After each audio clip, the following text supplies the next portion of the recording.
بسم الله الرحمن الرحيم الحمد لله رب العالمين الحمد لله رب العالمين الحمد لله رب العالمين بارينغلو زنتلو يومين دوندي نمو ناتا دينغرا بينا تاكونا جهانغو فنانا تجامبي نبارو مين بيت جامبي ألمون نبارو خالصالا ألمون ننل سنيالا ولا سبارو إنو سرادي الدنيا أني الجامع أنسي سبار دوندي أني كلا بونسور لبيجا أنسي سبار دوندي سيفنا سيف صدابي سيفنا سيف صدابي أبونسور لبيجا أنا تولى الأولى إن الذين تسمعون عنه من الأولياء سيفنا سيف صدابه وأبنائه وأخفاله ها أنتم اليوم تسفهون ذريته يا لكم من صافي على سيفنا سيف صدابه ميتومي أبونسور لبيسيري ينتك أني بيقولوا دون يوم ومورك يديارس أرجعت لنا أنا تلقولتي أنا تيجانكو سيفولما على كلام فوق بناجولا بل نبارو هالسدي لا يقبل الله إلا الخالص أنا تبارو مما خالصا مين درس كليندي مين ميلي إرودي أبي براجي كلين نغني بفتن تلا نغني مين بسندميرو أني سيفنا سيف صدابو كانوا بيجي سندميرو جوتان هابي نما سيف صدابو لكم ودام تمام جلا كانوا أما منيكو كابن سيدنا محمد رسول الله صلى الله عليه وسلم ولا هابنجي أكو أنا قائم بمصلحتكم في الدنيا والآخرة ووليكم فيهما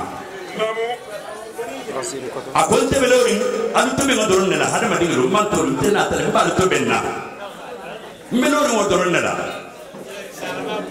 على بيس يوم متلت الدنيا على بيس يوم متلت الجامعة أنا من نفارة جلا بركولا ولا بولسر بمدينة جامعة الولي أبين بالا هاي بانجي جلا صلى الله عليه وسلم الولي كو كابا في هادون أماري دولا دارو كنو أبا في هادون أبين بالا بانجي كنو كابا إقول لولا هارفران وكالانجي خيركم من تعلم القرآن وعلمه من الهران وكالانجانو خيرية يا مصر فونا هالتامي الولي كو كابو لجلا ففند النبي كلا هنمدينيا الدنيا ني الجامعة بيبي لندولو الولي كو كابي لندولو دي مانا أماني نسا هكاتا بتا وسا كو شيخ بنا ندينمو طالبو يا ماما نينا ماتتي شيخ صدابو ماما نينا ماتتي كو بتاتي وسا كو نو كو لبارتالي الولي كو كابي بارالالي كابي لندولو دي فانا الحمد لله رب العالمين براني سيونا ميدي تعلم لتكون تعلم لتساعد تعلم لتعمل سوا كي هالون رجلي فين سوا ني هالون رجلي فين سوا كما فين سوا بكون ترويلا تعلم علينا هالون رجلي علينا هالون رجلي تعلم لتساعد كي هالون رجلي فيزيكا في يارو إيه بيجوا كم يارو يتسابق العلماء والأغنياء والملوك ni halon do so ni sa ko ni ko kam wala lon na be jaw ni tere ban na be jaw janni harala na fu jago lon do sa ka ki man so na be man sa fa ha ka fo ka na da dafu saba aki halono ni wo kama fi se fensa bo yosoto ta'allam litakuna ki halono ni ko fi se ke hakemuti sarifan aliman sarifan mu'minan ni halono ni se ke lonnat londo be mi fate to wala mo wuri deti mo ho mi ngalo do so wala liman ya se sabati woro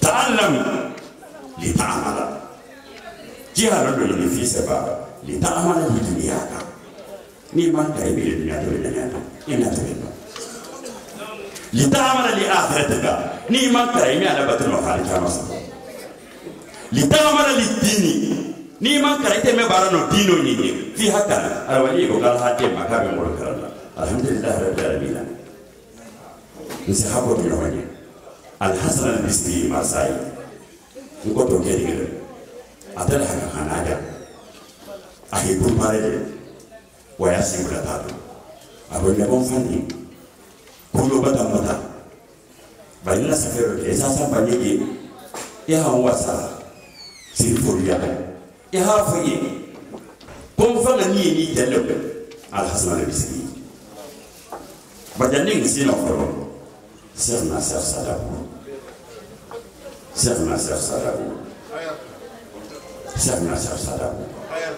ngadi ko ni be serna ser sadabu ko mo franco te jalale nga ko le dingi ala do sa ko dingo mfa mata mbeta la jofio nga mbeta la serna ser sadabu go sovela ako fandi ko mela ata mambi titani dulo sanata aha mo foye akrim bi sayhi kitabu wa khasatahu wa rakibta fihi ayyuhal mutawassil inna wasilata lil bariyati kullihim jaka rasulu wa rijaluhum fasahsar abihi abdul muwassil farjat li sayhi nabiyul mursal badir ilayhi waqtani bi iyalihi antum tukla lakal hajat yusra wa tufar منه الولي أبو الولي بنانه والطالب هو الإمام النابل عن دينه وعلومه ومقامه وجلال أنثره ترى لا يسأله ورث الفخامة بعدهم عن بعده وأبو زميه هو سراج الفاضل محمد الفاضل رحمه الله جميعا أرجو للبوت يده سرنا سر صدقه serna sar sadam ni ha ka misikisi na hi ka misikisi ni na be misikisi ni tatara ko misikisi serna sar sadam jango ni bala ngodo ke si ha de mbete kan la kamari ite la hanka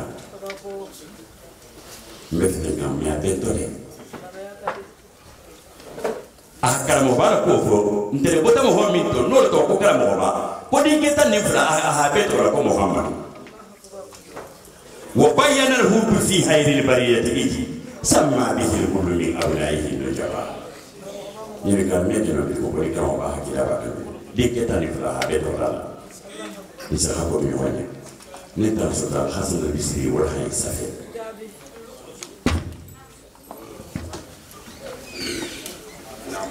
الحمد لله رب العالمين اللهم ربنا لك الحمد بالإسلام ولك الحمد بالإيمان ولك الحمد بالقرآن ولك الحمد بمحمد صلى الله عليه وسلم لك الحمد بالأهل والمال والمؤافاة كبقت عدونا وسمعت فرقتنا واحسنت مؤافاتنا ومن كل ما سألناك به ربنا آتيتنا فلك الحمد على ذلك حمدا كثيرا لك الحمد حتى ترضى ولك الحمد إذا رضيت ولك الحمد بعد الرضا وأشهد أن لا إله إلا الله يقول لنبيه قل بحمد جل رفعه لتزبدي مرجو حتى للأزل خير أقول كده قل لا أسألكم أجرا إلا المودة في القربى ممسيا محمد أفوي كي تنياني لسرا وما يدو كفاية يقول سوكا وأشهد أن محمد رسول الله وأشهد أن سيدنا ونبينا وحبيبنا محمدا رسول الله يقول أما يقول أن بدوفا كلا فهم بني صلى الله عليه وسلم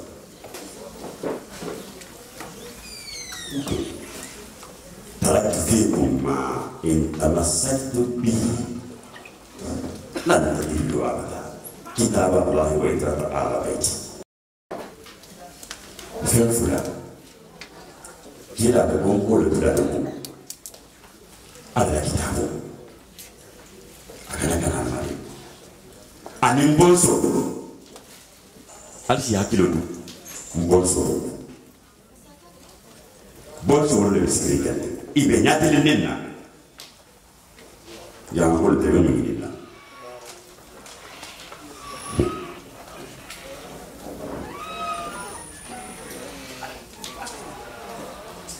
يا رسول الله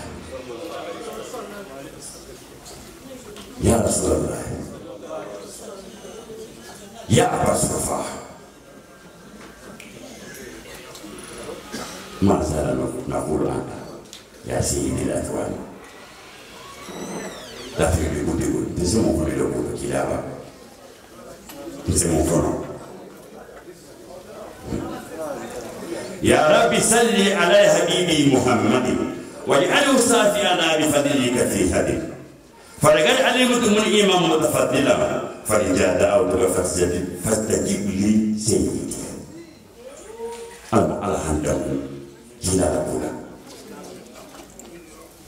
أنا الحمد أي خارج يخاطب المسلمين عن سهل وهو آل بيت النبي صلى الله عليه وسلم كلا بابون سلمين نالني ببسان دي كيها كومومت الحسن البصري كما سموك ما أخذ الأمة إليه لتتعرف على الحق بلا إفراد ولا تفريط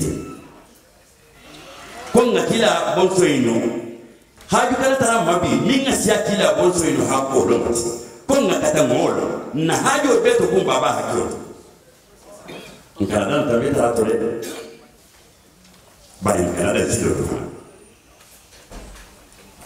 abe bala bangi kila ba abe bala bangi mo al hasan ko safida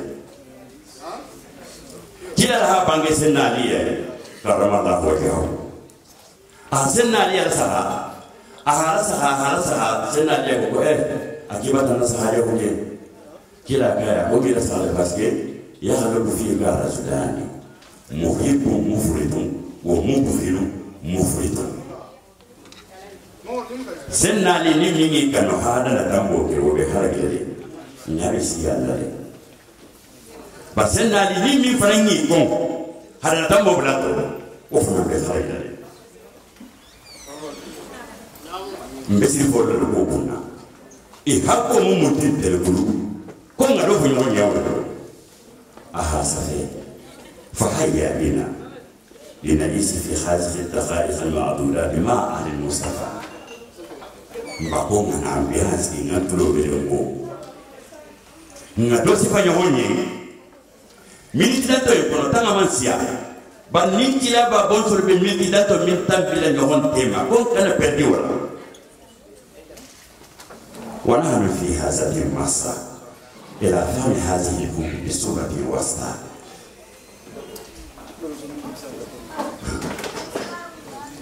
هذه ولا بالميت الجروب كلا نكان نتلو هذه ولا بالميت وفونا فهمولي كلا فمس كريادي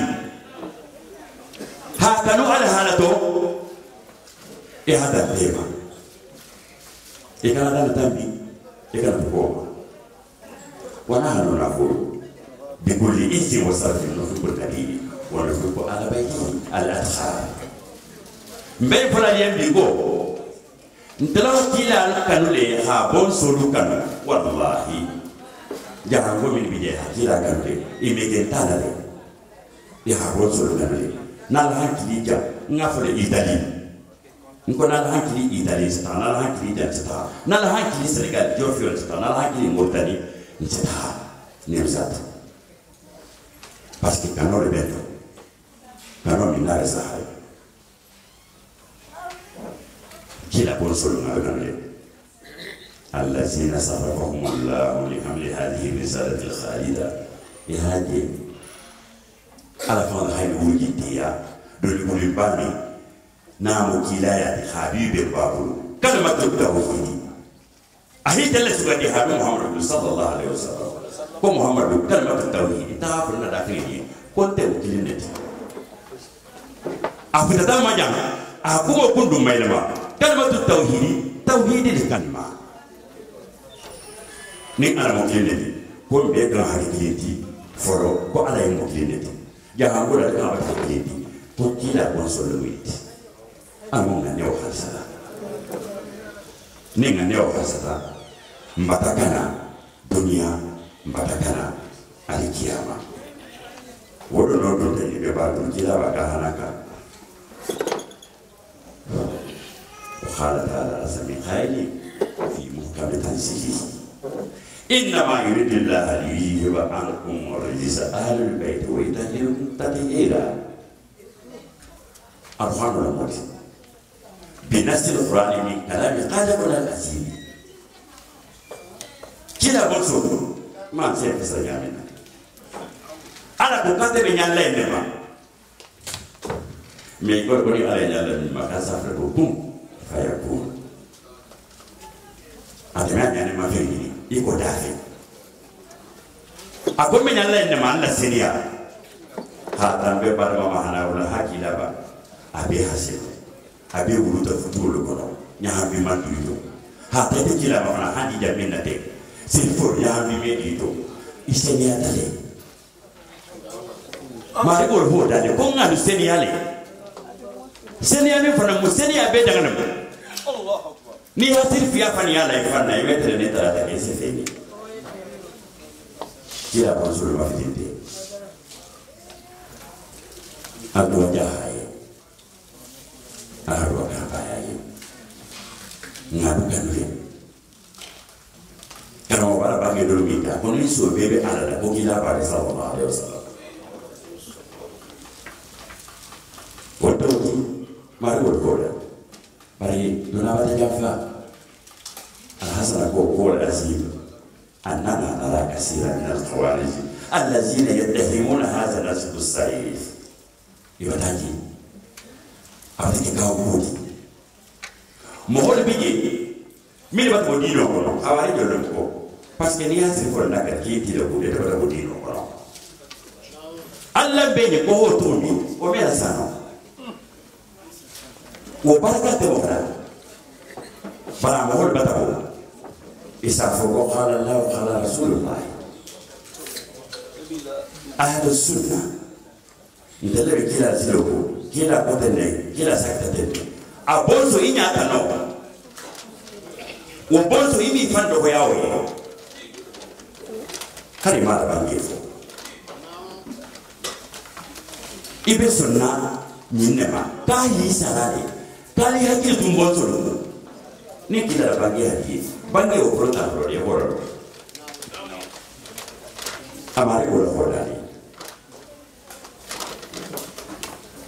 jeiro hay bangi jeiro kun aba akabi sahihu buhari ko khama fina rasulullah sallallahu alaihi wasallam khatiba fahamda allah wa asna alayhi wa wa'ada wa jaka ukira ule hilo ni abe bangi ko ya futuko ahala tantu ahasiria ahamuru kawani ahiyula ako ini rasulullah ako temu Allah kila tire wasahadare inama ana basar bar mohol vraiment ko fatima ni monti fatima ni malfani mbemo ko amullah yusaku ayati ni rasulullah fa ujiba agaba tisikia kama ala hakila na manga kila odangu yasul marul maut saya apa tisikia ajo fokai nyamanya kama ala hakila na to nganda mwama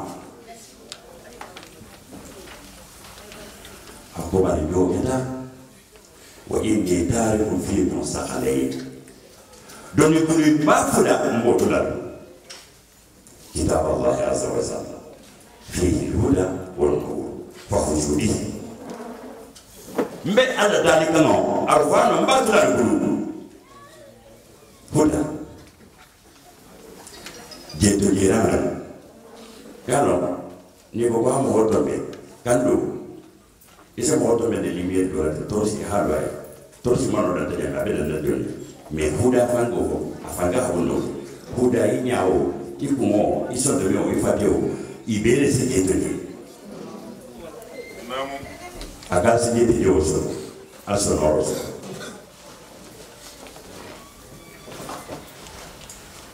ji ako grando wala wa albayti mbosolo habi jafara akali hakili to mbosolo frangu sawedi alu mbosolo fana muta mbi botol tay an mutula na du tay ko kana kanama rasulullah sallallahu alaihi wasallam o fi riwaya na na kutawala de maki inni tariku fi in tamas bihi farat tadillu ala kitab allah wa ita ta'ala bayt akombe fetula na fi multo tawala silo de fa أخوانه أن يقول يا أهل بيت رسول الله من أحب أهله دخل الجنة كون غير فرنتم دا كون يبقى سبحان أكون أنا أخوانه مدا أي هكذا تنبوتول على الدنيا Hussein bin Subra saya bapa dulu Hussein bin Subra wal hajiri man ahlul bait ini dong sama kok ahlul bait hajiri mata be ahlul bait bagi no takharzi jadi kai ko allazina hurrimat alayhim sariqat hurrimat sariqat alayhim sarafu haram ya tabima wala to ko ahlul bait nyana min di majante sadahan te ko hadi alam kila bonso me sadahadum aku sadaho aharam ya tam bomima i bon lema ko albayt fam badu mol fi al ali wa al aqil wa al zafar wa al abbas wa ummatul mu'minin sifur fi Allahu akbar lahumma ya rabbi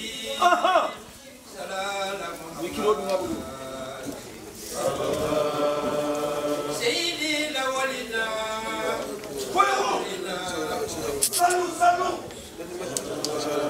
سيدي القرسي والحاسمي محمد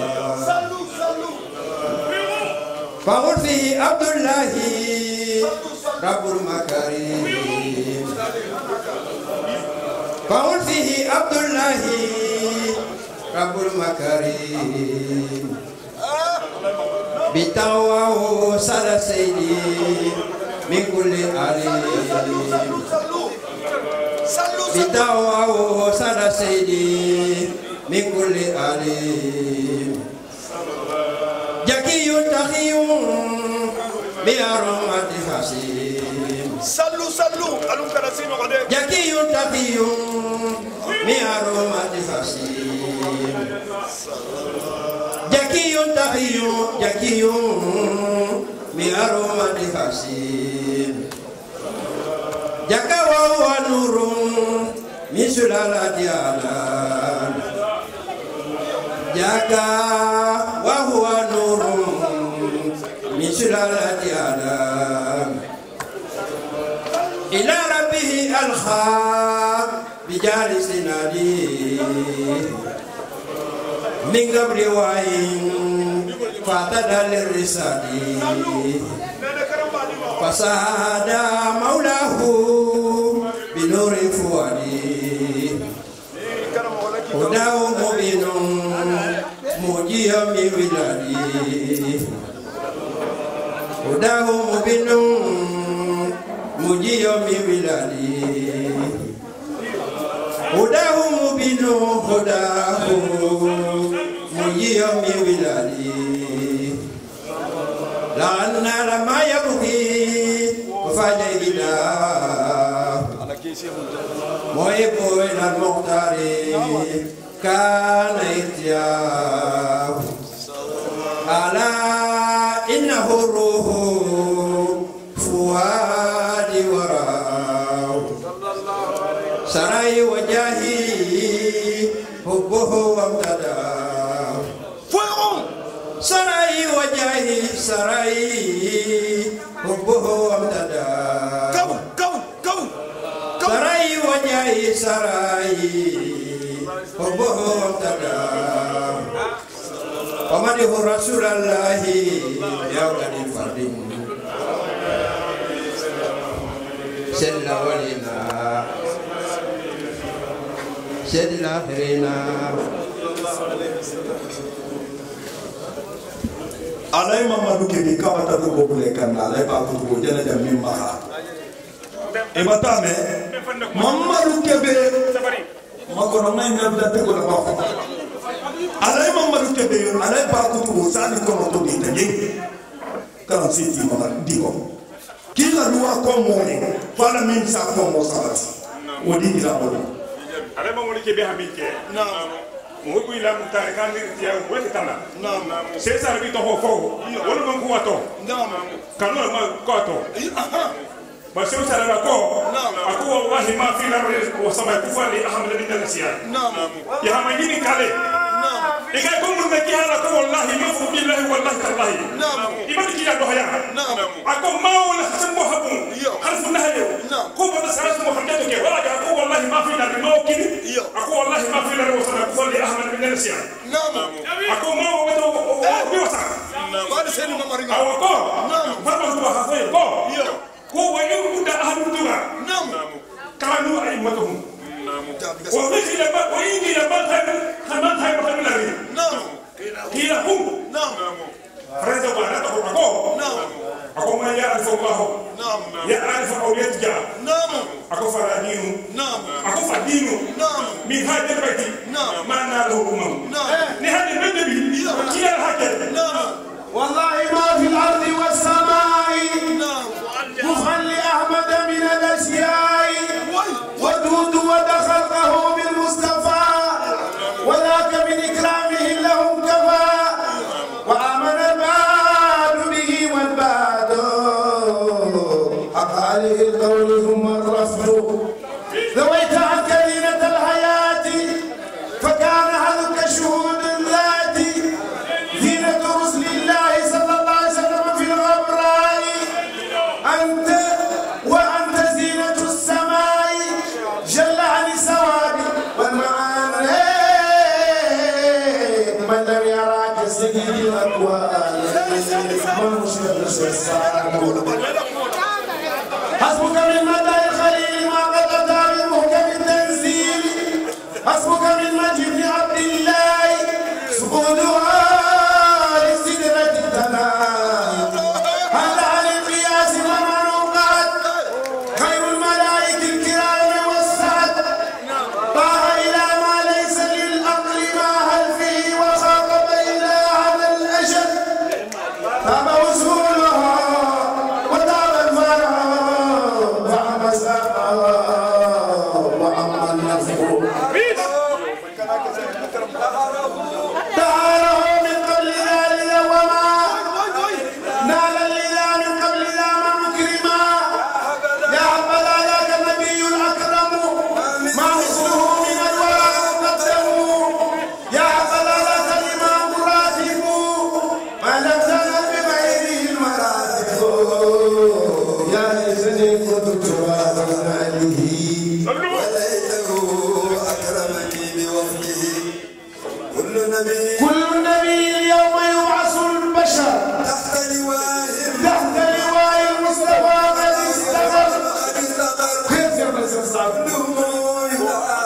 إلى الشباب فلم يجب داعي خير الشهر الشهر صلى الله عليه وسلم حديث مور قلوا لي يلا خلق أدنى نسبير قلوا السرية هو الأبر ابن الأبر ابن الأبر ابن الأبر بر إلى أبي البشر مستغفرا لمن استجاب يا بعد جابي كلا كانوا نور رسول الله في كل جنس كجنسيته قريشي قاسمي ولكن نائم كلا بنور بين بيتولي إكابا فانسية نعمل قريشي قاسمي بارن تابي سينا ولني موسى لكوني كلا كانوا أبدا كوني بكتير ولسا لكوني تقول عائشة رضي الله عنها نايسا كلا دمار ورهاي بانجي أكوكو هذا النبي صلى الله عليه وسلم خدات يومي وعليه مرحل سهم لندو كلا بابوتا مرحل دول كاين نكو ميرات كاسا فانو بمبوني أفا سهم ميسار أسود أفي مالم فزال خسنا أما مرينا دار خسنا فادعاله في هذا الميت أهل أسنا متى أهل دماغه وزال الحسين فننادا فادعاله في هذا الميت الحسين فنن أهو فنن دماغه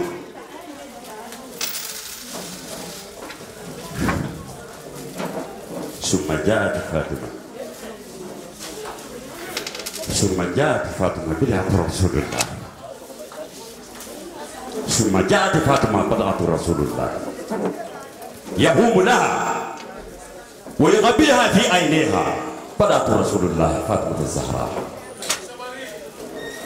فاطمة ما نانا كلا مولي موي على هاي تربية مالي أمي مولا بيسك الله دي موما ننا فاطمة ناتا سوري هذا بي همولي فاطمة alula ngallo kila musoye kila silo adi musoye ne ha tumbo fondada na fatumata na fatumata fananda aharadu kasai koto Allahu akbar ibodo ko ahlu bait mutarama ri godaji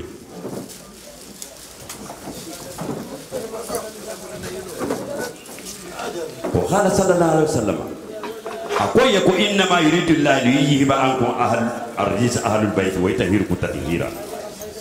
يا آل بيت رسول الله حقوق فرض من الله في القرآن عندكم يكفيكم من عظيم القدر أنكم من لم يصلي عليكم لا صلاة له. تفضل.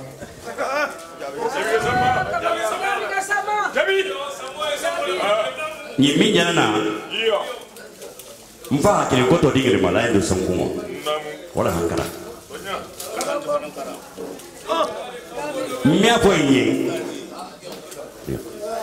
fo yin nkondingo nkara mo dingile mwini apa wala hankara mimbar hano to kila hor bangya bonsoli ko ala ba fele halu tiseni yakono ala tumbe sene yarene aba tuna sene yakono hadu na hawo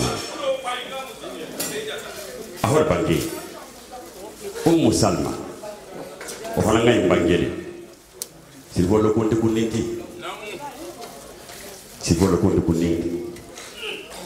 ako zaat Fatima ila Rasulullah khadata yoni wa biyadiha burma ay inaw fihi ta'am burma yamul safar ba ko fi kino ba kono anata baba ya safoma asirige janna ko torokela kila kare ako aile ibn ammika ya Fatima arabo safonya ikebe mito Fatima ta akaya ko fil bait abiluma kila kaya ko idihi ya Fatima tamani ibni ta kila na fulan ni fulo ki hana fantalaqat na Fatima ta tanya je tiluma summa ja'at bi yadiha al-Hasan wal Husayn do bulu mutarin janna apena la babaka wa ali fi isri ali bi ko mana fadakhalu ala Rasulullah idun dakilaka في وزره jusqu'à dans la chambre arabukono fa ajlasa al-Hasan ala rajul wal Husayn ala rajul ahal hasan al-sigi ulubala hal husain al-sigi marana wa ajlasat fatimata ala yamini wa ali bisanalihi ahali fana al-sigi amarana aka safano en lay maslik hamuyi be kunna ko mutamara date ka safano yum dara amara bulu ثم يلوي يده اليمنى ويقول اللهم أهل بيتي اللهم أهل بيتي اللهم أهل بيتي يبي بيتفانو كون إيوا عنهم رجزا وطهرهم تطهيرا حبيبي قالوا سنلي أسكت ما قلت لك قالوا سنيا قالوا هاتوا سنيا كونو نقول جانغو مي بيبي جيكو jahango bele mude min bebi jang nushidullah fi aliyaihi annana nuhibbu ala baiti mbata ala kense de ko ngakila bonso ni kanule wa nataqarrabu ila allah bihi mbafanti ala ala alu kanule la zarama ay bi ma'na al haqq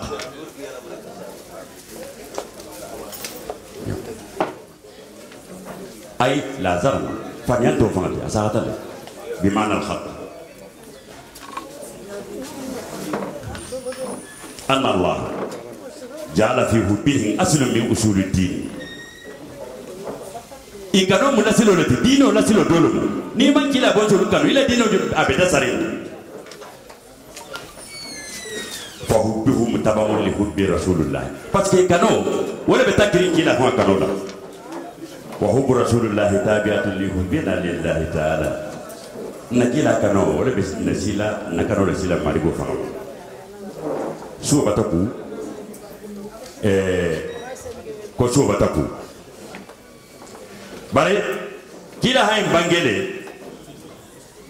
من كنت مولاه فعلي مولاه نمو من نياتونغوتي علي فنمو من نياتونغوتي لدي والليلة باري سوي جينا لأجلكم على البيت مولاي الشريف الولي جينا لأجلكم الله كولا ناتجان ندمان ناجان parce que ko bunane dingi mi di man najan ko talibu ya dingi modi man najan ko chef sadabu dingi modi man najan ko Muhammad Fall dingi modi man najan ko Mamina dingi modi natale parce que al wali bi ya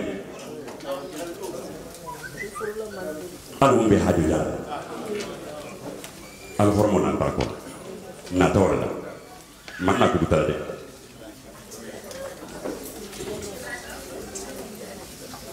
wala tayju bi hadhihi al umsiyati na sutu sumoye ntelefana la bunya na mwindi sifo hisi ni sifa wala muntel la bunya sifo be sigiri mbe kila na botol sifa kan wala mun na bunya so bataku ya ala baiti rasulullahi hubbukum sawbu aibi bihi wallahu jamala ka anna hubbukum asli wa nasiati wa innani min qadimin qad khulqtu lahu من يوم كنت صغيرا إذا سمعت بكم أصابني في فؤادي وجد والوله آل النبي كرام لا يضيق له راج ومن أمه فالله يرسله وكل مدح حرام في مجاهده في مجاهده به إلا مداههم الرحمن حلله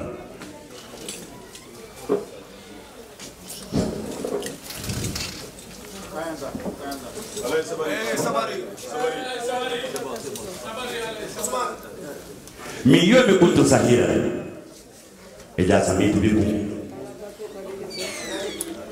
كانوا لها تنو بينفع الله قوله بارك الله فيك علي أيسى مهول نتجا إسا كنتني بابا بنا هدوفو يمبيه لنقلنا ألتعالى قولك يا أيها الذين آمنوا استجيبوا لله ورسوله إذا دعاكم لما يحييكم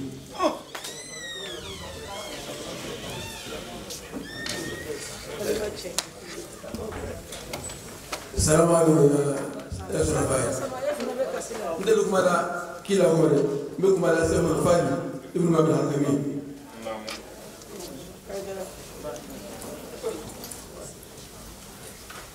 din mi na ni ko do hol so din ke do hol din ke bi na ni ko da be ko do no be fal adina ma ko ko Muhammad Abul Anwar adina ma ko Abu Muhammad Abul Anwar adi ko ko Mustafa Mawla Ayni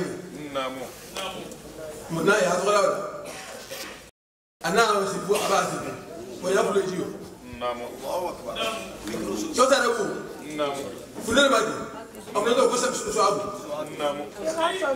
ndale dim sa tu ni ndale dim sa tu nga mi tere wulu khalifa yala shukran bi su kutan ne kin ma so sa da ku su wa amin la ga dire sa ba ga da ma ina na ka hajula a hajo ma ke a daru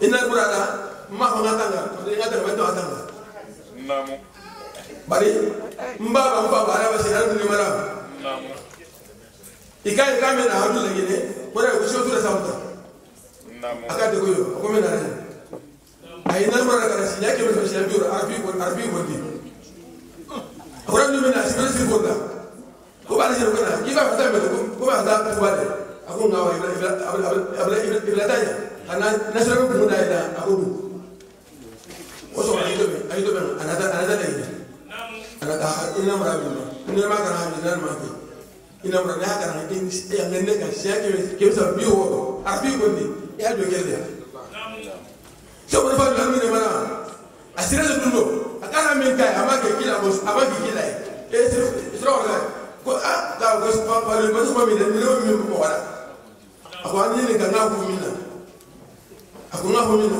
da ha ila ko do ma medini ga ako bi tel khudu la ne be khudu medini ako ni be la da la ya la ko ya wala ko na ko ni bi akara ko ana ko kila adi wala Muhammad ma na ni adi wala Muhammad adi wala ko Muhammad bil Mustafa al Muqtari wa ahli baytihi dawl fakhari وبالصحابة الكرام وخلفاء وباخر المشرف وببنيه والبنات الأربعة لا سيما بناته المطهرة وبأولى نسائه صديقة خديجة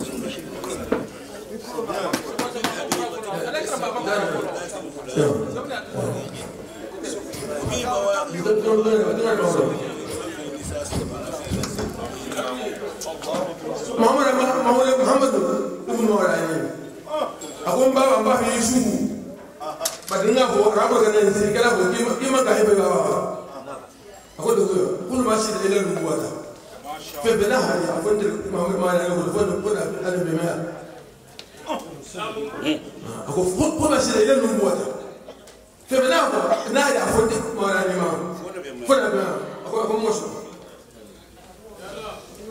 so da ndara shoto ni ya khalifo ndara wuro shoto habiro ke alhamdulillah na musiro ni ya khalifo mo su wendo su dan ne ma khalifo na ma ke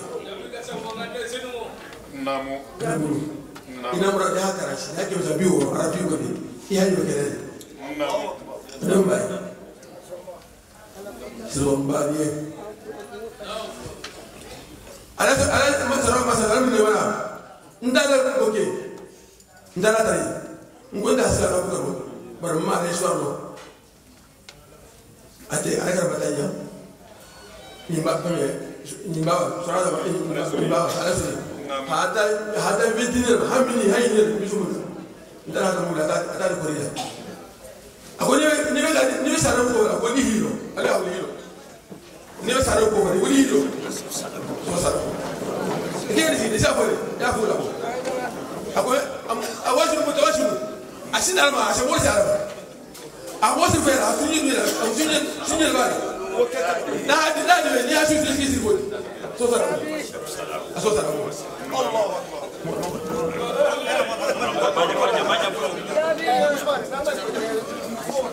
Sosara Abu.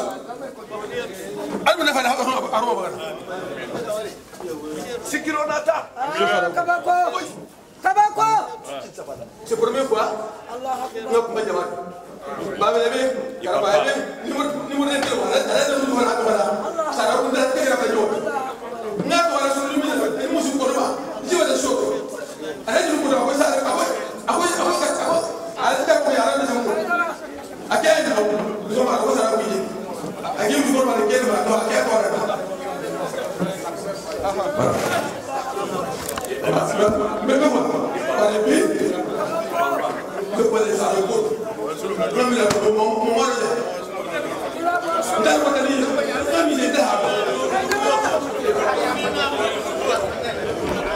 Fasih sada abuhu Abdu Muwassil. Yo, tabarakallah. Oh.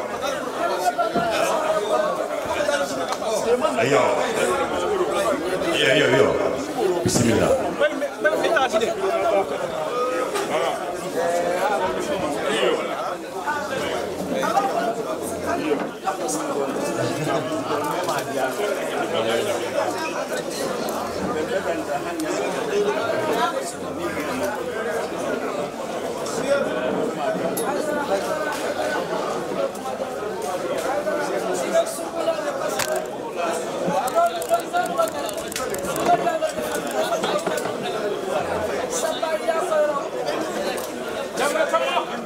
السلام عليكم ورحمة الله تعالى وبركاته. Je veux vraiment tout le monde s'asseoir comme ça.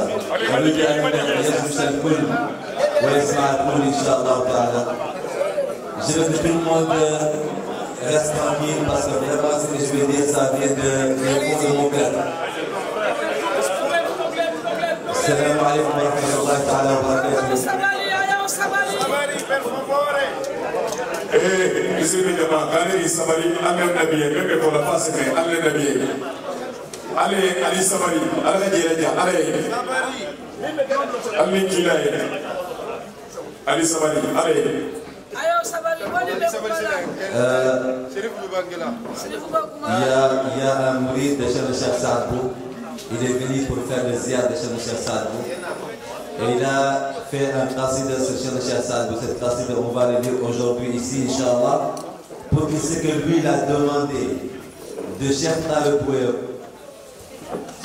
qu'Allah subhanahu wa ta'ala, c'est que aussi son grand-père a eu avec Cheikh Saad Bou.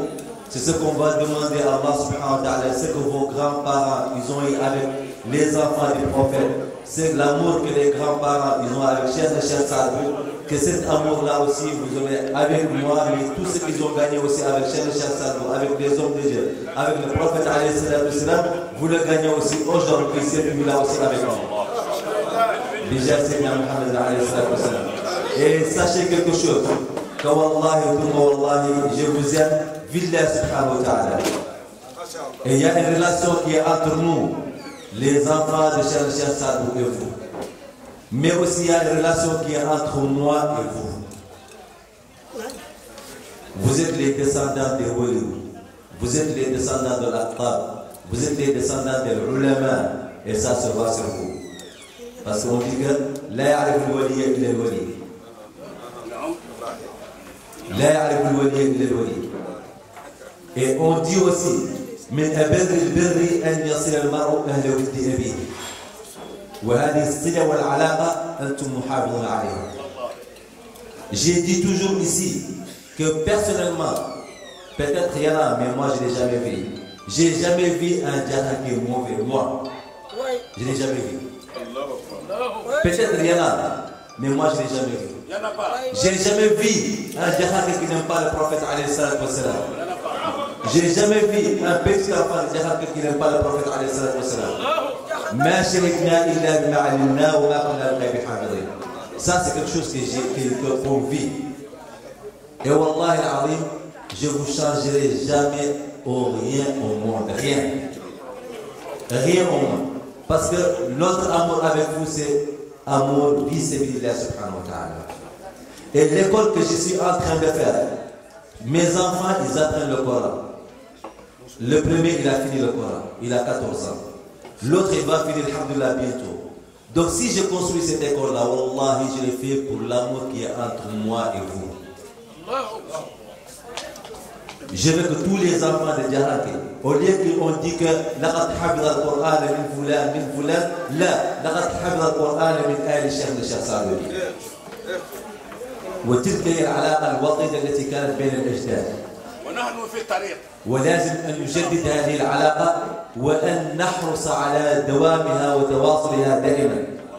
فيجب علينا أن نبني جسرا قويا رفيعا بين النمجاط وطوبى المحروسة، لكن جسرا مبنيا بالمعرفة، مبنيا بالعلم، مبنيا بالتقى، لأن كل شيء بني على غير ذلك فهو باطل وزائل، لكن ما بني على التقى والعلم دائم وراسخ أبدا. يقال تعلم فليس المرء يولد عالما وليس أخو علم كمن هو جاهل، فالعلم يرفع بيتا لا عماد له والجهل يهدم بيت العز والشرف. إذا أبناء أولياء وأبناء صالحين، لكن علينا أن نتعلم وأن نمشي على درب الأجداد، أن نبقى على دربهم، على درب العلم، التعلم، على درب الأخلاق، على درب صلة الرحم، على درب الإيمان اليقين واليقين الحقيقي. ليس علينا أن نتبع نزوات الدنيا ولا القيل ولا القال. الله سبحانه وتعالى يستحي أن ينزع البركة من كان قد وضعها فيه، والله لقد وضع البركة فيكم وفي أجدادكم وفي آبائكم، فعليكم إلا الاتحاد. الاتحاد قوة، الاتحاد قوة والتفرقة ضعف. وخير دليل على ذلك هو انتصار لما انتصر الرسول عليه الصلاة والسلام والصحابة في غزوة بدر، لما اتحد الصفوف، ولما خذلوا،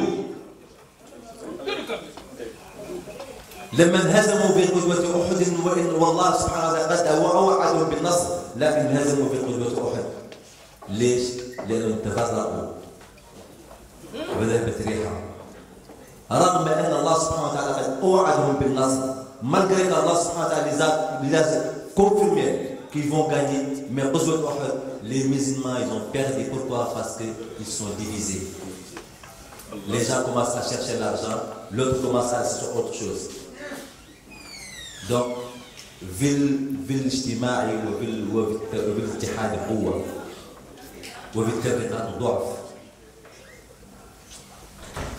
مصيركم مصر واحد، أبناء عمومة واحد، أبناء رجل واحد، عليكم أن تتحدوا وأن تبنوا أمجادكم. فيقال بأن ليس الفتى من يقول كان أبي، لكن الفتى من يقول ها أنا لا. كن ابن من شئت واكتسب أدبا، يكفيك مضمونه عن النسب. إن الفتى من يقول ها أنا لا، ليس الفتى من يقول كان أبي. فليس علينا من يفعل ذلك، إنما يفعل ما قاله الشاعر: قفا نبكي بذكرى حبيب ومنزلي، وبالسقط اللواء بين الدخول فحوملي. فمن يقول كذلك فهو الواقف على الأطلال والباكي عليها، والباكي على الأطلال كمن يقال بأنه يرى السراب ويظنه ماء، فهذا سراب وباطل. لكن علينا أن نرى الحقائق تجاه عيننا، علينا أن نترك إرثا حقيقيا للأجيال القادمة، ولا يكون الإرث إلا بالعلم وبالتعلم، لا يكون الإرث إلا بالعلم والتعلم. فهذه العلاقة الوحيدة التي تربطنا نحن آل الشيخ سعد بكل جهة، كلكم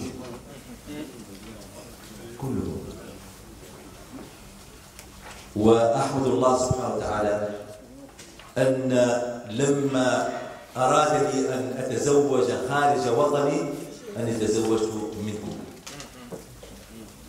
وهذا شرف عظيم لنا، وأظنها هي أول زيجة ما بين آل الشيخ سعد بو وجعفر.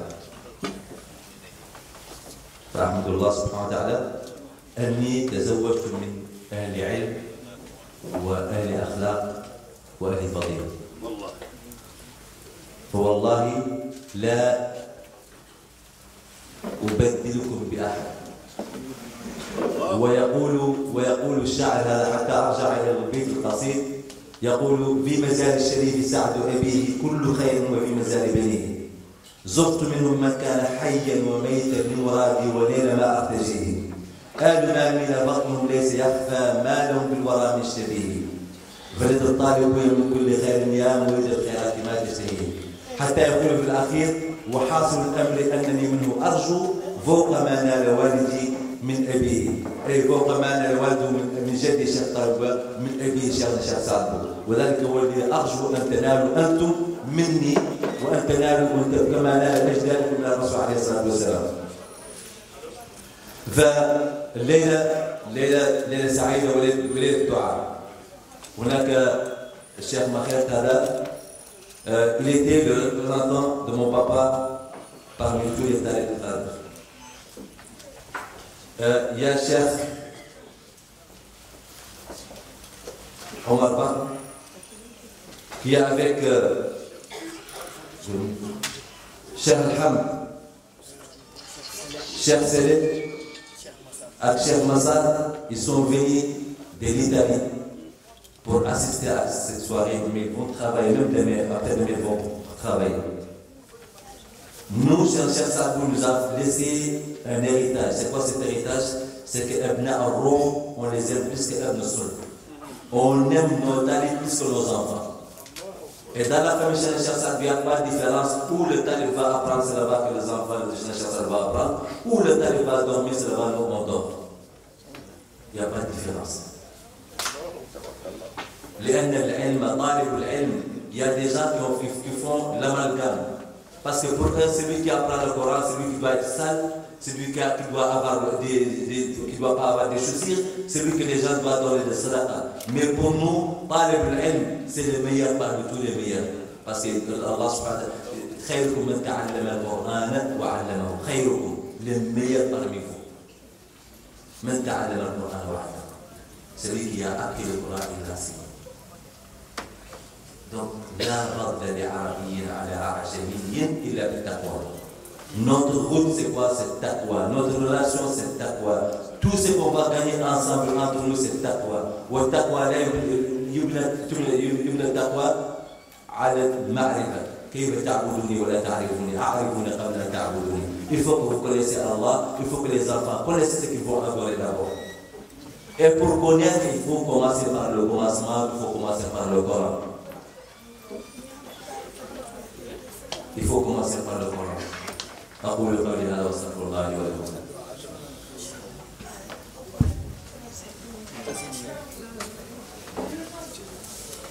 أعوذ بالله السميع العليم من الشيطان الرجيم. بسم الله الرحمن الرحيم وصلى الله على النبي المصطفى. إنا نقيم أن اليوم في هذه الليلة المباركة فينا نور النبي صلى الله عليه وسلم. إذا رأيت رجل ما شاء الله سليم ما عنده ألم وما عنده سقم ولكن يبكى فلا شك في أن فينا رسول الله صلى الله عليه وسلم. ولكل شيء رمز، فرمزنا لهذا هو شيخ الولي، قل شيخ بننا، قل شيخ طالبية، قل شيخ سعد. فرسول الله عندنا. أيها الإخوة، أحييكم جميعا بتحية الدين وتحية الإسلام. رأيتموني مسرورا جدا أن أتوجه أمامكم لخطاب، ولكن ماذا أقول اليوم؟ كما يسرى الشيخ الولي قد بدأ بهذه الآية المباركة: واعتصموا بحبل الله جميعا ولا تفرقوا. كنتم على شفا غفرة من النار فأنهزكم منها. ثم زاد: لا فرق بين العرب والأجم إلا بالتقوى. وهذا هو معنى المجلس اليوم. إن شاء الله سأذهب إلى تلخيص بقوله لأنه قد ضيق الوقت. إن شاء الله ربما باللغة الفرنسية. السلام عليكم de nouveau. C'est toujours un plaisir, vraiment, d'avoir des rencontres de ce genre, d'avoir des rencontres avec les familles Diakhanké, avec nos frères en islam. Je disais tout à l'heure, quand un homme saint machallah, en bonne santé, qui n'a pas été frappé, et que vous le voyez pleurer, c'est qu'il y a quelque chose. Et nous avons vu plusieurs personnes pleurer aujourd'hui. Ça, c'est l'amour du prophète sallallahu alayhi wa sallam. Ça, c'est des larmes qui ne se fabriquent pas. Ça, c'est la lumière du prophète sallallahu alayhi wa sallam. Et on peut en être sûr, parce que nous avons parmi nous un fils du prophète véritablement. Le temps est court et on a presque tout dit. Le Cheikh Al-Wali, quand il a débuté, il nous a parlé du fait l'unité entre les musulmans. Il nous a parlé aussi de cette échelle de valeurs que représente la crainte révérentielle, at-taqwa. Qu'il n'y a pas de différence entre l'arabe et le non-arabe. Si différence il y en a, c'est par rapport à la crainte divine, à la crainte de Dieu. Donc cela résume aujourd'hui notre rencontre. Cela aussi résume aussi la nature de nos relations. Moi, c'est avec plaisir que je viens ici chaque année. Parce que je retourne chez moi comme chargé. Pas avec des euros, mais plutôt chargé spirituellement. Et quand je viens ici, c'est en toute confiance, parce que je sais que je marche sur le sentier de Dieu. Ce qui me lie à vous, ce qui nous lie, nous, à Chérif, c'est l'amour du prophète, sallallahu alayhi wa sallam. Et il n'y a pas chose plus extraordinaire que cela. Et au-delà de lui, nous voyons Cheikh Sadbou. Cheikh Sadbou, c'est qui? Rajul Mutaba'u, la li jamalihi. C'est quelqu'un qu'on suit, Cheikh Sadbou. Pourquoi? Parce qu'il est beau. En réalité, il était très beau, mais ce n'est pas le cas. On ne le suit pas parce qu'il était beau. On ne le suit pas parce qu'il était arabe. Absolument pas. Vous savez que le monde, dans sa généralité, suit tout le temps un cycle qui se répète.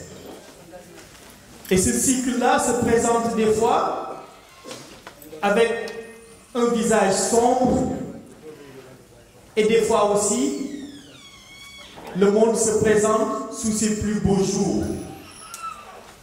Cependant, derrière ce monde-là, il y a des protagonistes, voire des acteurs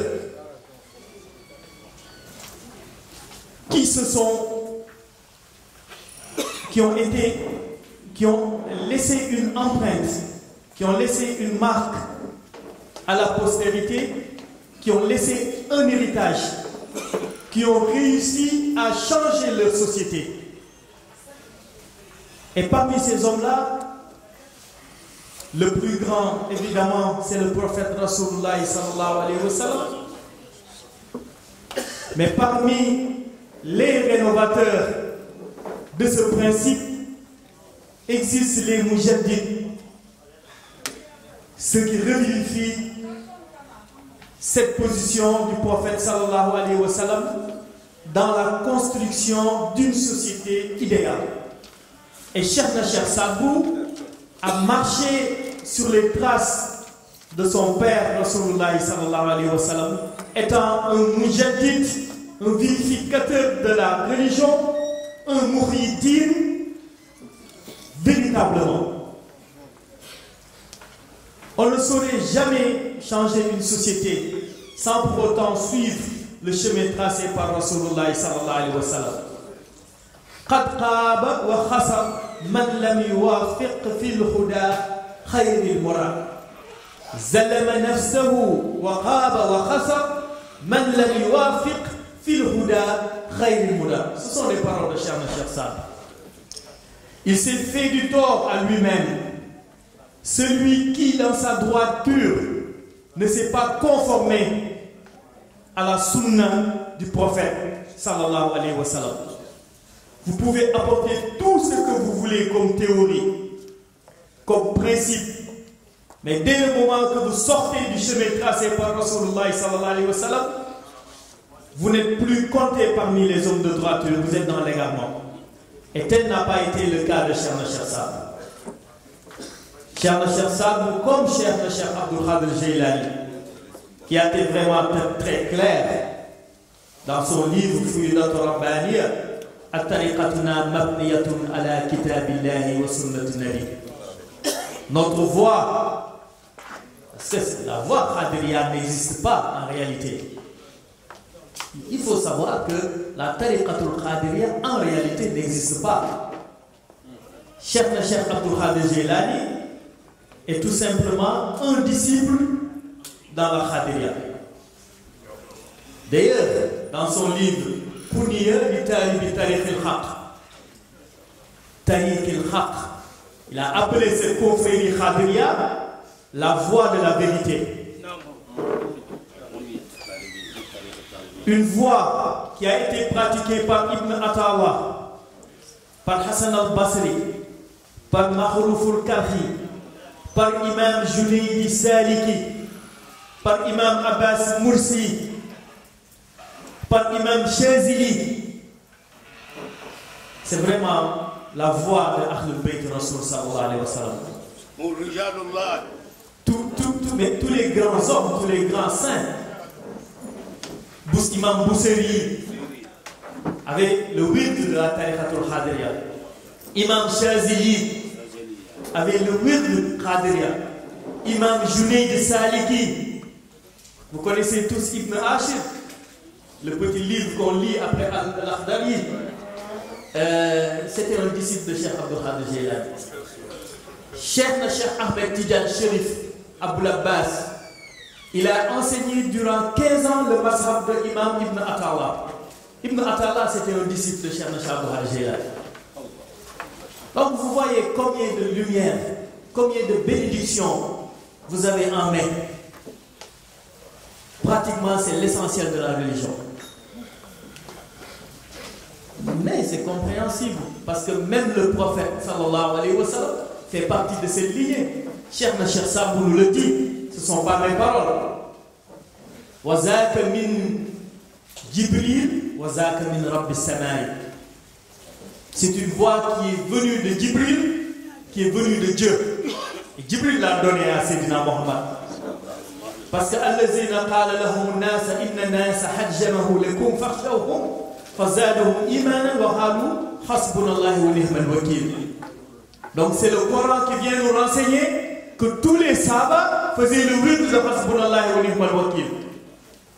Istaghfiru rabbakum innahu kana ghaffara. Al-istighfar, c'est un ordre de Dieu. Fiqhul amr, c'est l'impératif. Salatu ala nabi, inna Allah wa malaikatahu yusalluna ala nabi, ya ayyuhallazina amanu sallu alayhi wa sallimu taslima. C'est pourquoi on dit al-wirdul qadiriya yughni an jami' al-awrat wa la yughni an wirdul. On peut tenir le wird qadir et laisser tous les autres wirds, mais on ne peut pas laisser le wird qadir. Est-ce qu'on peut laisser astaghfirullah? Est-ce qu'on peut laisser la ilaha illallah? Est-ce qu'on peut laisser salatu ala nabi? C'est pas possible. Donc vous avez tous les biens de l'islam en vos mains. En plus de cela, comme nous le dit Cheikh Al-Wali, Sillatul Rahim, wa ufu bil ahd, inna al-ahda kana mas'oula. Il faut respecter les contrats. Shukran, jazil.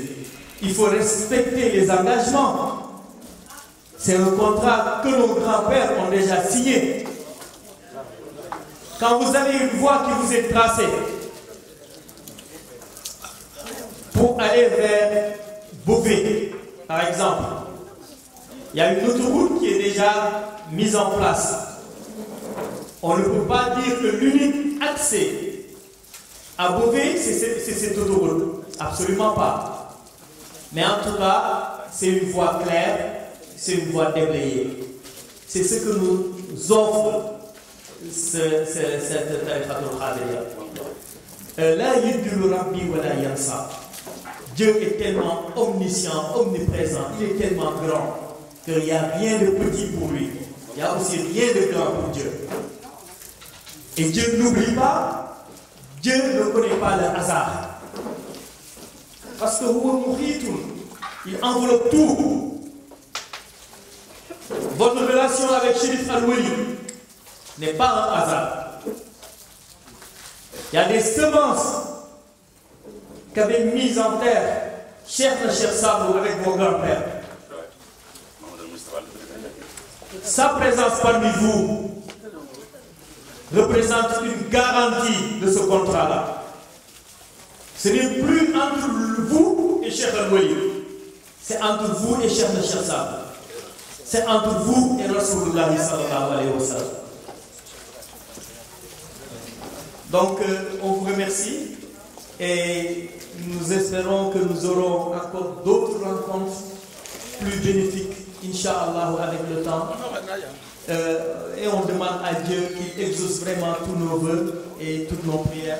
Assalamu alaikum wa rahmatullah.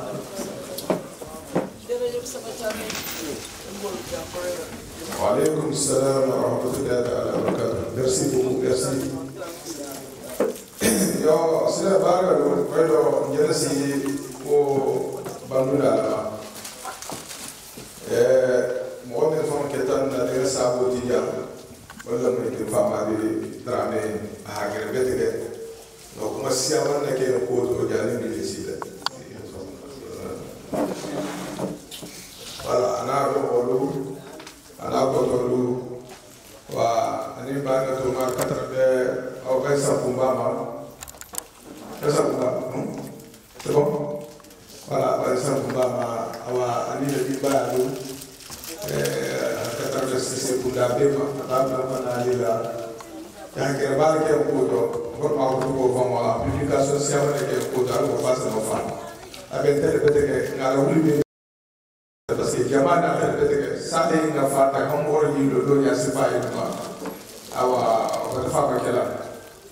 Mfama de bien c'est micro d'ama habli awa afukiri riba fanya fara solita après awa organisateur de boule de doit faire une volonté ça fait sodi doit être volume c'est doit c'est pour se douanier au salam assalamu alaykum wa rahmatullahi monsieur Mendy Jama be kontona fayda kuma ay bulu tan tego le be mo ni am be kramba ni ja kontona Catherine kanna bosi fodo ko ngatar la be to ini misi mo be ko hakili ngata bari akumba faida tafana la ba ni ko hato mu mede misi mo be ki italia parce la dole bi misi se da no mala esa si da la jama wa ko be asa ko mo ko itanya ba ni ka ba ngo ni ahai kanna bo jamana te luka punte to faida ni ko du tam dorom bare te da ko mandi ya ke be misin mo ko na si ko ka kanna bo be ya ko manina sana be ni alhamdulillah rabbil alamin dua tin batana mo bata sewa ko da bai baru da to parce que ñaarane doit faire maintenant hasia amansia xamu mel bala karam ko moy na ko to ni hakka ke sa ko ka man fe so para fe mbale so parce que ni haja ma ki da na ta jama se ni sifa ni mo li hajo na bai karma de sa ko sa bi sa ni mage bai karama de ma dai san si na bra bai do karama da ni jama go ye me be yi fa so nyawo nyandi se ke ba le ta asia fo ni ke ani go di da men ha di ge da ani men ha di no mo mata se wa ge na do la la hi do bi ge aman si ja ai ko man ka to angi sirfo ke karafa atete karana iko menga mempo kaseti la akaratale adine du karanta afana sore ta wa don mun ne ahammo mu wande dine du taati ahammo no holu hakara iko be don na la fanya fanni be don do la jidila e habbe ta ba ba do wala do ko bala godu kunte ni ha si foi do tarayya e mesi de bitum ni sama inyado de bitum fi la taribo ba ni hi bunya isi borje bay ma ko to ya jogo mo ko ite ha jogo mo le ya ma ni hotel mume ha duna buna hotel ha ta ni ta ta de na ba ye ba ni na de bitum ko to ambi ya mo di waka bisin mo be fula jaha ga so maninga tembe ngai na ne islam jaha ambi ya alwali abe karfa abe bahi karfo menke lonna lo amen sifaja ambi be karfa jaha mo bawa amen damata ahammo mo le fasi mo ni jaba ta mbata sirfo tara wala be dua kane mbata da dua la anata karo kenda hadesa yero boja a 150 euro boja ko hadi sirfo ma abani sirfo menna di hadua fala mense ngabi to iyo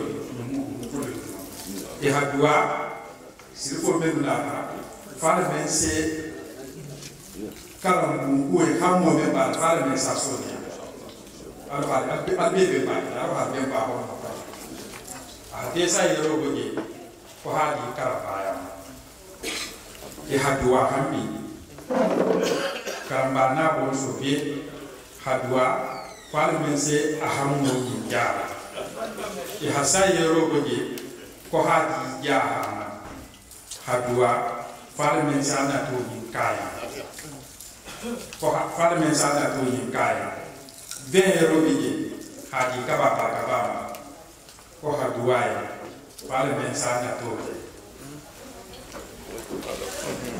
le bale soare tabije 50 euro ni na tale le bale soare abe tiso ya do 50 euro hadi le bale soare na bo souma bawo ni be menda mutara hasilipo be menda mutara pale mensana wala le bari le be kontor na karamba ni jaha haja mama mkoto muso mba kontor na ani haja sirfu ngangkanda boima ina ta jama to ja nsewata ning ala sonta sawo sanne ka fanni baro mamba ngulo belo jamai sirfo fanni baro mamba femme jana diara na habaro la alhamdulillah na da ta jamena bari ni ten sala ita faga sala isada tamlinye bari ni sala assalamu alaikum wa rahmatullahi ta'ala wa barakatuh mata sewa sirifo olomo mbulula mata sewa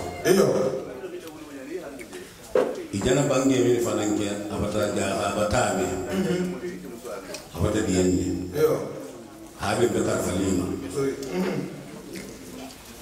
ndolni mi fatanno ya pusu to mo mi khorom to ilu mo mi fatanno ntendi mi ni sigiri njante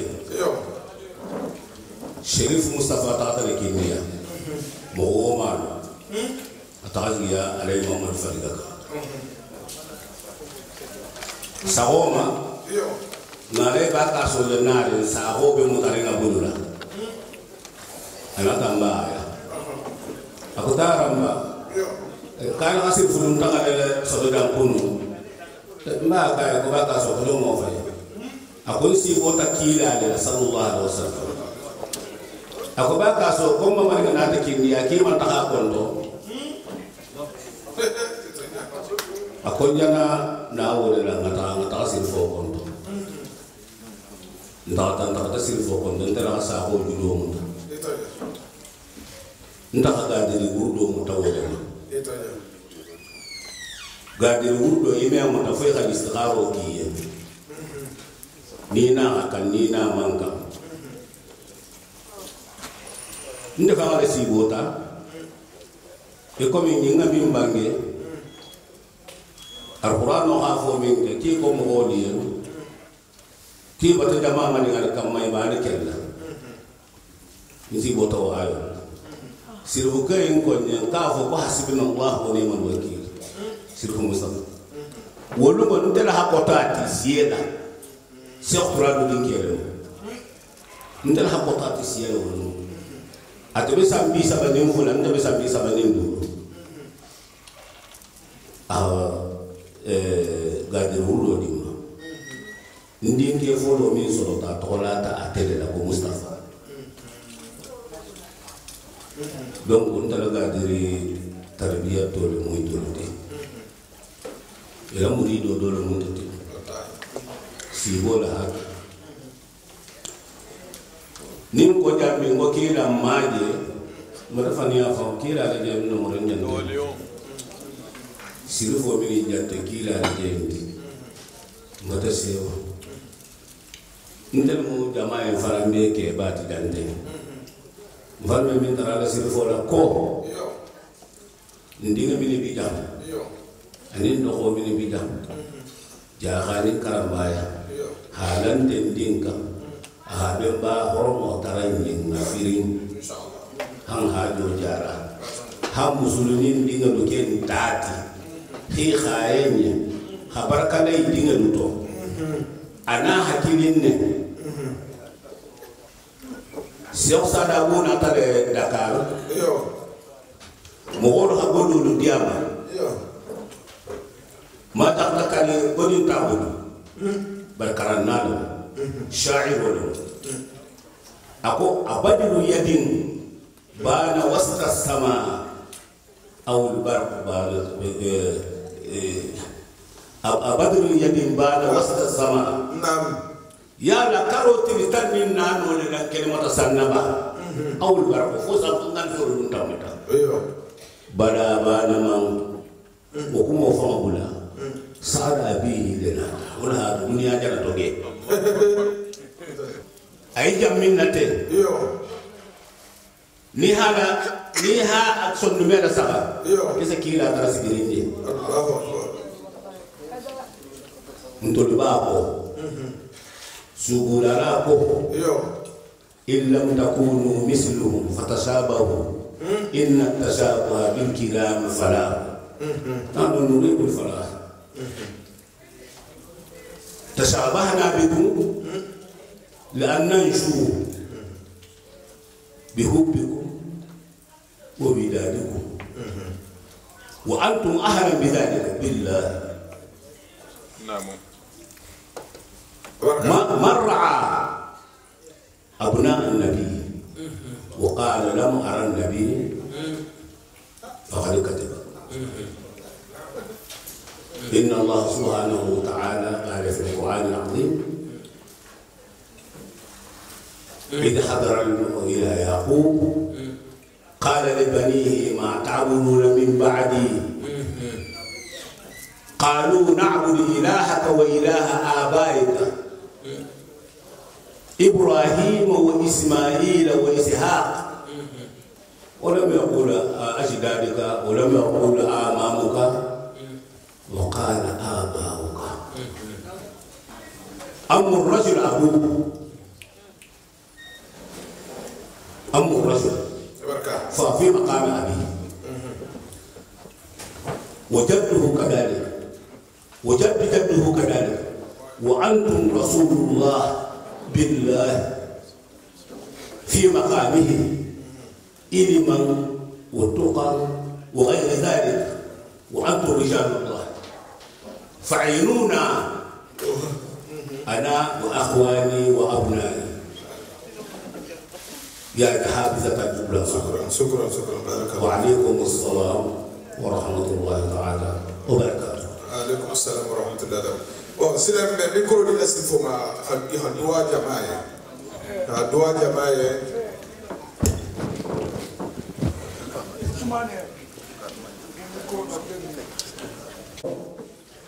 Toujours, c'est à cause du prophète qu'on s'est rencontrés ici. Nous sommes très contents de votre venue.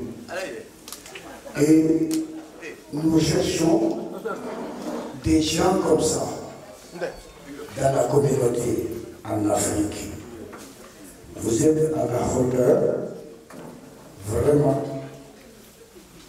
Tout le monde vous souhaite la bienvenue de la communauté Diakhanké. On cherche un seul fils dans une famille qui fait la continuité des ancêtres. Nous savons aujourd'hui que vos ancêtres, ces bienfaits, ne vont jamais s'arrêter en cours de route grâce à vous et grâce à votre collaboration avec tout le monde. Mais tu es un digne fils. Toi, tu es un digne fils propre. La vie, c'est un bateau. Depuis que tu as créé, il est en train de marcher. Tu ne peux pas le mettre à plus vitesse, tu ne peux pas le retarder. Ça veut dire simplement, un homme doit être vraiment à la disposition des autres. Pourquoi j'ai pris la parole? Parce que le prophète, sallallahu alayhi wa sallam, il n'a jamais appelé la prière. Nous, on doit vraiment faire louange aujourd'hui à vous qui n'a pas fait la partie prise dans l'islam. Parce que tu vois, n'importe quel Diakhanké, tout le monde est égaux pour Walid. Ces qualités-là, ce n'est pas tout le monde qui l'a. Il y a des musulmans qui saignent la population. Je suis de ce côté, je n'ai pas de ce côté. Vous n'êtes pas cela, avec tous vos groupes. Donc, moi, je vous grandis tous les jours et vous allez bénir tout le monde.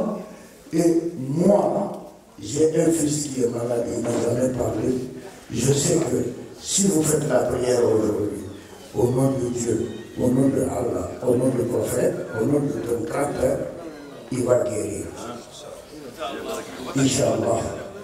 Donc, c'est ça que j'ai à dire. Moi, je suis le griot de la communauté Karabaya et Yaha. Comment il y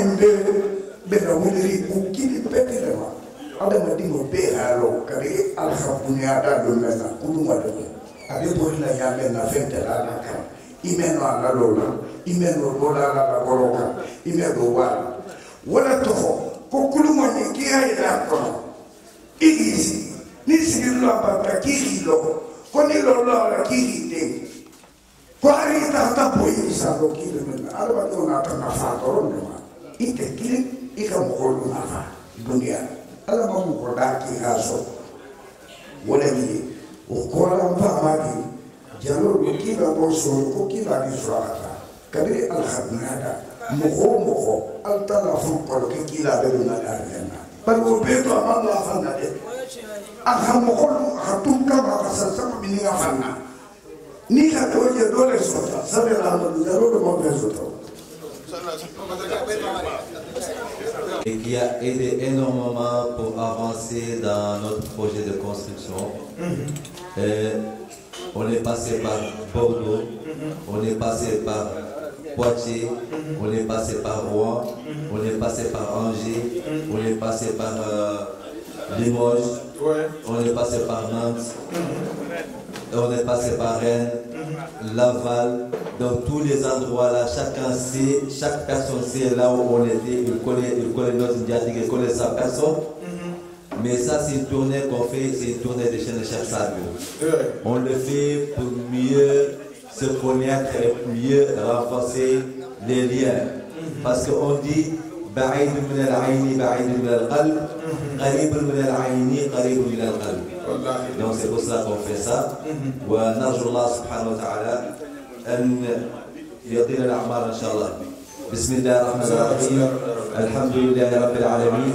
الرحمن الرحيم مالك يوم الدين إياك نعبد وإياك نستعين اهدنا الصراط المستقيم صراط الذين أنعمت عليهم غير المغضوب عليهم ولا الضالين ربنا آتنا في الدنيا حسنة وفي الآخرة حسنة وقنا عذاب النار ربنا لا تزغ قلوبنا بعد إذ هديتها ربنا وقنا في الدنيا حسنة وقنا يا أرحم الراحمين من شرور أنفسنا اللهم آتنا في الدنيا حسنة اللهم آتنا في الدنيا حسنة اللهم آتنا في الدنيا حسنة اللهم آتنا في الدنيا حسنة وتواجد حسنة فأسأل البروفيت عليه الصلاة والسلام ذلك حسنة الدنيا هي الزوجة الصالحة الزوجة الصالحة حسنة يزن فوقك الله يقول إن شاء الله شكرا من بول فام فأسأل ذلك الزوجة الصالحة هي حسنة الدنيا ربنا قلنا موقف العزة والجلال والبهجة والكمال حتى يجتمع حقيقة ولا حقيقة إلا وغشيها من عز ما يمنعها من الذل سواك بعزتنا بك وإذن برعب يقطع له كل جبار عنيد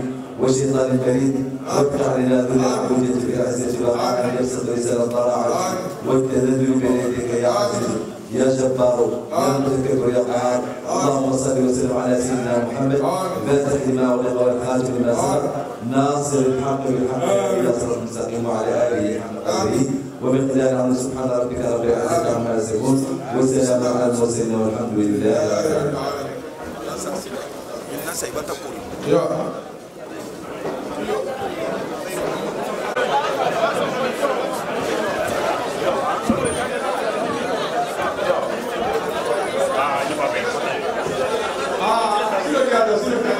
Yo, mo kana ni fe kude begi sigi dula na saha. Begi ki fo na saha. Mo kana ni fe ngo na ma ni na fe kude. Yande ale ale be beba e na tola. Ni min ta ta fe ye. Begi ko fi ngo. Ni min ta ta fe to mo e ma ti ko na fe ki hana ti ya hana ti. Ya o.